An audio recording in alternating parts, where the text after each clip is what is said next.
5, 4, 3, 2, 1, go! सभापति महोदय, आज हमारे देश में जो ऊपर से लेकर नीचे तक शिक्षा दी जा रही है, उसमें व्यवस्था ही एक कारण है जिसकी वजह से शिक्षा का स्तर गिरता जा रहा है। मेरा अपना विचार है कि जो शिक्षा प्रणाली है और जिस रूप में शिक्षा दी जा रही है, वही अनुशासनहीनता का भी कारण है। अपने देश और प्रदेश में हर एक की अपनी अपनी भाषा है और वह बालक जो इस देश में पैदा हुआ है, जो अपनी मातृभाषा की गोद में पला है, उसको यदि अपनी मातृभाषा में ही शिक्षा दी जाए तो मेरा विचार है कि शिक्षा का स्तर ठीक हो सकता है। जो सबसे बड़ी भूल और कमी सरकार के द्वारा दी जाने वाली शिक्षा के संबंध में हो रही है, वह यह है कि बालक की मातृभाषा में शिक्षा ना देकर उसको उस भाषा में शिक्षा देने की व्यवस्था की गई है, जो हमारे देश या प्रदेश की भाषा कभी रही ही नहीं।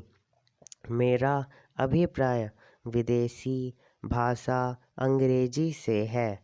मैं यह मानकर चलता हूँ कि जब से यह भाषा इस देश में आई है, चाहे वह किसी कारण से आई हो, इसे आप भी और इसे माननीय सदन के सदस्य भी जानते हैं कि उससे बुरे परिणाम ही निकले हैं।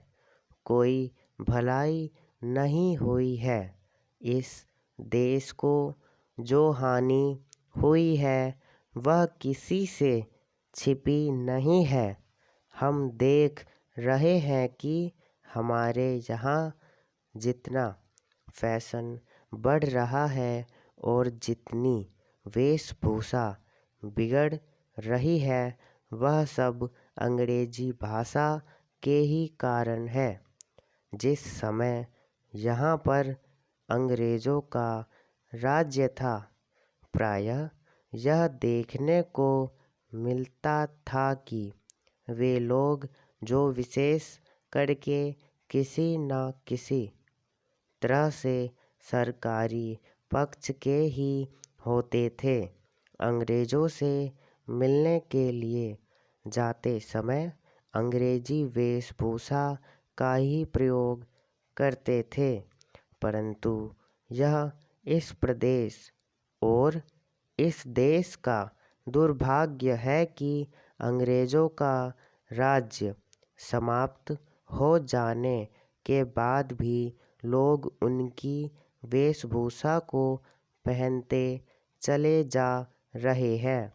इससे जो प्रभाव हमारे देश के फैशन पर पड़ा, उससे लाभ के बजाय हानि ही हुई है और हो भी रही है।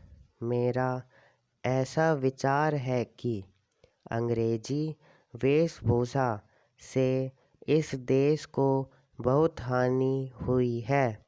भारत की गौरवपूर्ण सभ्यता और संस्कृति के संरक्षण पर पर्याप्त ध्यान देने की आवश्यकता है।